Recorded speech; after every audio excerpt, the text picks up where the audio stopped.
Welcome our listening friends. श्रोता मित्रों, इस कार्यक्रम में आपका स्वागत है। We're glad you joined us today. हमें खुशी है कि आज आप हमारे साथ हैं। We are in the midst of a series of messages on the life of Abraham. हम अब्राहम के जीवन की संदेश श्रृंखला के मध्य में हैं। We call it the journey of faith. हम इसे विश्वास की यात्रा कहते हैं। And today I want to begin by saying that quarrels, disputes, arguments and fights are all often the result of division. और आज मैं यह कहकर आरंभ करना चाहता हूं कि कलह करना, वाद विवाद और लड़ाई करना, यह सब अक्सर विभाजन के परिणाम होते हैं। The well-known name Franklin Roosevelt once said, एक प्रचलित नाम फ्रैंकलिन रूजवेल्ट ने एक बार ऐसा कहा, "There is nothing I love as much as a good fight." यहाँ ऐसा कुछ नहीं है जिसे मैं इतना प्यार करता हूँ जितना अच्छी लड़ाई से। Quarreling and fighting comes naturally to all of us. लड़ाई और झगड़े स्वाभाविक रूप से हम सब के अंदर आ जाते हैं। Why? क्यों? Because each of us are naturally born preferring to go for the jugular than to give in. क्योंकि हम में से प्रत्येक का जन्म स्वाभाविक रूप से ऐसे हुआ है कि हम गर्दन पकड़ते हैं, ना कि उसे छोड़ते हैं। This rambunctious nature was seen first between Cain and Abel. सबसे पहले इस प्रकार का स्वभाव कैन और हाबिल के बीच में देखा गया था And has come to us through the law of heredity. और यह व्यवस्था के द्वारा हम तक पहुंचा है। People quarrel over all kinds of things. लोग सब प्रकार की वस्तुओं के लिए लड़ते हैं। Some quarrel over ideas and opinions, कुछ लोग अपने विचार और अभिप्राय पर लड़ते हैं, as it happened between Paul and Barnabas. जैसे कि पौलुस और बरनबास के बीच में हुआ। Some quarrel over jealousy and envy, कुछ लोग ईर्ष्या और शत्रुता पर लड़ते हैं, as it happened between Moses and his sister and brother. जैसे कि मूसा उसके भाई और बहन के बीच में हुआ। Moses' brother Aaron and sister Miriam quarreled with Moses about his wife. मूसा का भाई हारून और बहन मरियम ने मूसा के साथ उसकी पत्नी के बारे में झगड़ा किया। But in reality they were envying his authority. लेकिन वास्तव में वे उसके अधिकार से जलते थे। But most quarrels happen over money. पर ज्यादातर लड़ाइयाँ पैसे के लिए होती हैं। That is money in all forms and material possessions of all kinds. पैसा वह है जो सब प्रकार की वस्तुओं पर अधिकार रखता है। The Bible gives us example after example of how money and possessions blind the eyes of people. Bible हमें उदाहरण के ऊपर उदाहरण देती है कि कैसे पैसा और अधिकार लोगों को अंधा बना देता है, Even God's people. यहाँ तक कि परमेश्वर के लोगों को भी। And the results were often disastrous. और अक्सर इसका परिणाम विपत्तिग्रस्त हुआ है। Love of money breaks up families. पैसे का प्रेम परिवारों को तोड़ता है। Love of money destroys friendships. पैसे का प्रेम मित्रता को तोड़ता है। Love of money causes wars and fights, domestic and otherwise. पैसे का प्रेम घर के अंदर और बाहर लड़ाई और झगड़ा उत्पन्न करता है।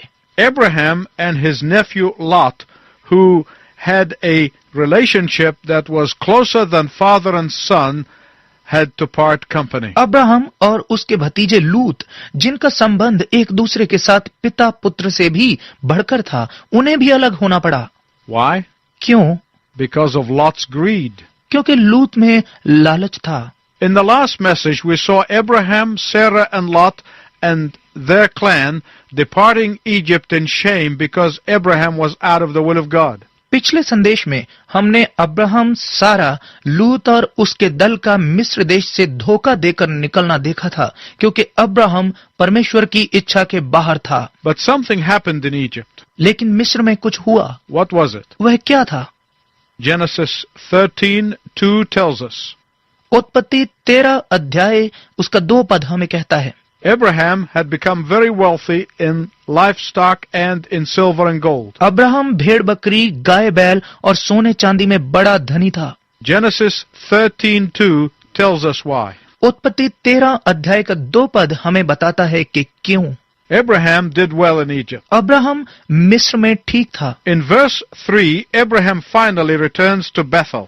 पद 3 में हम देखते हैं कि अब्राहम वापस बैतेल लौटता है। Literally means the house of God. इसका साहित्यिक अर्थ है परमेश्वर का घर। He now had come back from where he had fallen. अब वह उस स्थान पर वापस आ गया है जहां वह गिरा था। Now he had returned to where he belonged. अब वो उस स्थान पर वापस आ गया है जहां का वह था। Now he had come back from where he had left off fellowshipping with God. अब वो उस स्थान पर वापस आ गया है जहां से उसने परमेश्वर की संगति छोड़ दी थी। My listening friends, प्रिय श्रोता मित्रों, the best thing you can do when you spiritually fall off is to go back to the same place where you had fallen.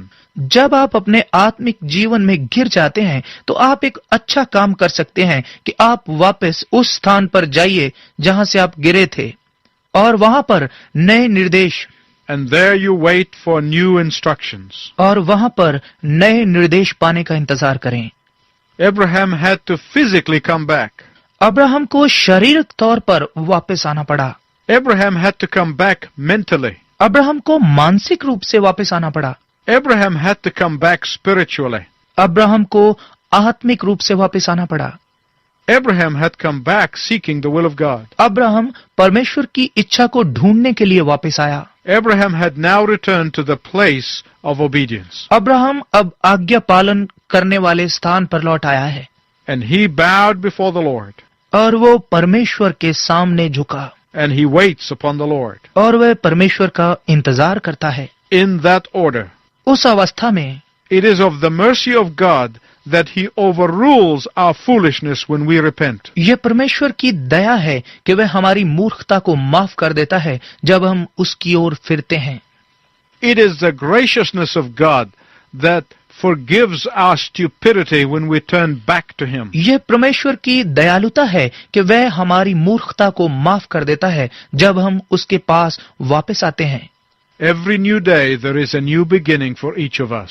प्रत्येक नई सुबह हम सब के लिए एक नई शुरुआत का दिन है। In verse 4 of Genesis 13, उत्पत्ति 13 अध्याय उसके 4 पद में Abraham publicly declares his dependence upon God and calls on the name of the Lord. Abraham खुले रूप से घोषणा करता है कि वह परमेश्वर पर निर्भर है और परमेश्वर के नाम को पुकारता है। I don't know what Abraham said when he called upon the name of the Lord. मैं ये नहीं जानता कि अब्राहम ने क्या कहा जब उसने परमेश्वर के नाम को पुकारा, But perhaps he echoed Psalm 51.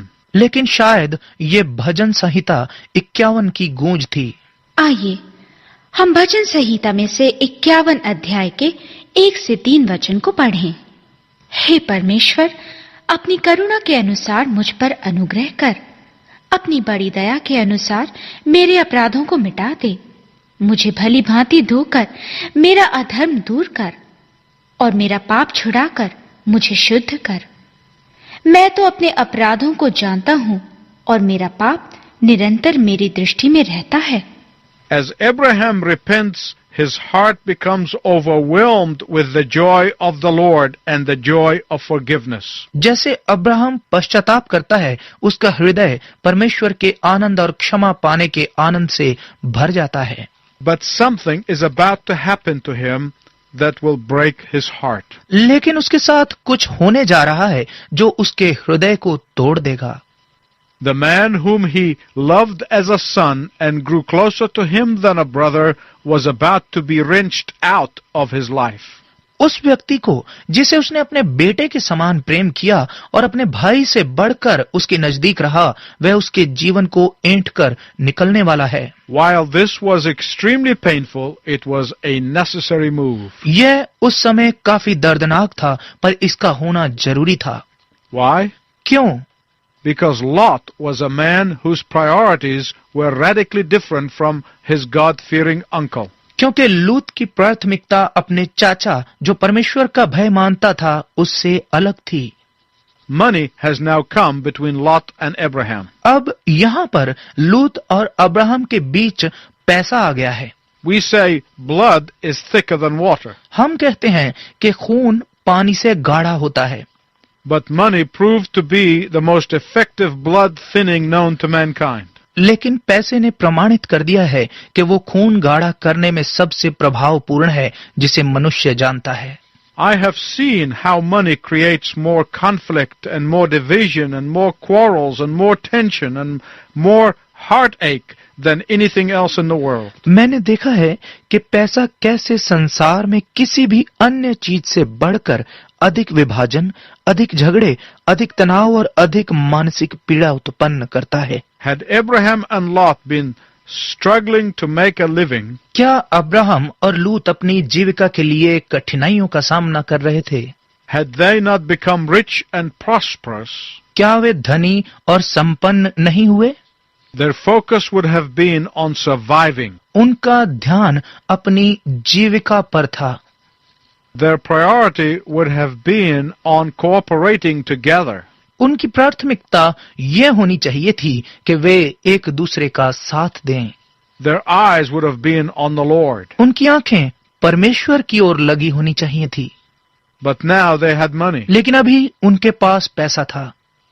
My listening friends, let me tell you something about money and prosperity when it rules supreme. मेरे श्रोता मित्रों, आइए मैं आपको पैसे के बारे में और उन्नति के बारे में कुछ बताऊं जब यह श्रेष्ठ रूप में शासन करने लगता है। Money and prosperity does not only create conflict in families, it also creates conflicts in Christian work. पैसा और सफलता न केवल परिवारों में विरोध उत्पन्न करता है, परंतु यह मसीही सेवकाई में भी विरोध उत्पन्न करता है। Money can divide families and tear them apart. पैसा परिवार को विभाजित कर सकता है और टुकड़े टुकड़े कर सकता है। Money can divide Christian brothers and sisters and break their bond of peace. पैसा मसीही भाई बहनों को अलग कर सकता है और उनकी शांति के बंधन को तोड़ सकता है। Money can create enemies faster than any other element. पैसा किसी भी अन्य वस्तु से अधिक शीघ्रता से शत्रु बना सकता है। Now remember that both Abraham and Lot became rich. अब इस बात को याद रखिए कि अब्राहम और लूत धनी बन चुके हैं, But there was a fundamental difference between the two. लेकिन दोनों में एक प्रधान अंतर है। Abraham possessed the flock did not possess him. Abraham पशुओं के समूह पर अधिकार रखता था, न कि पशुओं का समूह उस पर। Lot, on the other hand, let the flock own him. दूसरी तरफ लूत ने पशुओं को अपने ऊपर अधिकार करने दिया। Lot was an example of a Christian believer who is possessed by his possession. लूत उस मसीही विश्वासी का एक उदाहरण है जो अपनी संपत्ति के अधीन है। Lot was an example of a Christian believer who was more concerned about his financial prosperity than the prosperity of his spiritual life. लूत उस मसीही विश्वासी का एक उदाहरण है जिसे अपनी संपत्ति की बढ़ोतरी के बारे में अधिक चिंता है, न कि अपनी आत्मिक उन्नति के बारे में। Lot allowed his success in Egypt to turn his head from godly endeavors to worldly pleasure. लूत ने अपनी सफलता में ऐसा होने दिया कि मिस्र में उसने अपने सिर को आत्मिकता में बढ़ने से फेरकर सांसारिक अभिलाषाओं की ओर लगाया। You never read that Lot ever built an altar for God. आप लूत के बारे में कभी नहीं पढ़ते कि उसने परमेश्वर के लिए वेदी बनाई। You never read that Lot ever came back to God. आप लूत के बारे में कभी नहीं पढ़ते कि लूत परमेश्वर के पास वापस आया।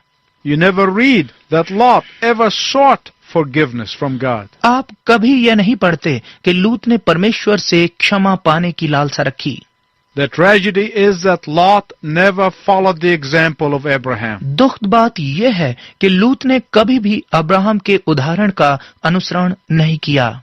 And as we shall see in the next message, that while Abraham gave 10% of all his possessions to Melchizedek, Lot did not give anything. और जैसे हम अगले संदेश में देखेंगे कि जहां अब्राहम ने अपनी संपत्ति का दशवांश मलकीसेदेक को दिया, वहीं लूत ने कुछ भी नहीं दिया। Lot was a mean-minded, close-fisted, money-loving believer. लूत नीच विचार, बंद मुट्ठी और पैसे से प्रेम करने वाला विश्वासी था। You might ask, how do you know that he was a believer like his uncle? आप पूछेंगे कि आप कैसे जानते हैं कि वह अपने चाचा की तरह एक विश्वासी था। The Bible tells us that the only reason God saved him from the fire of Sodom was because he was a believer. Bible हमें बताती है कि सदोम की आग से परमेश्वर ने उसे बचाया। उसका सिर्फ एक ही कारण था कि वह विश्वासी था।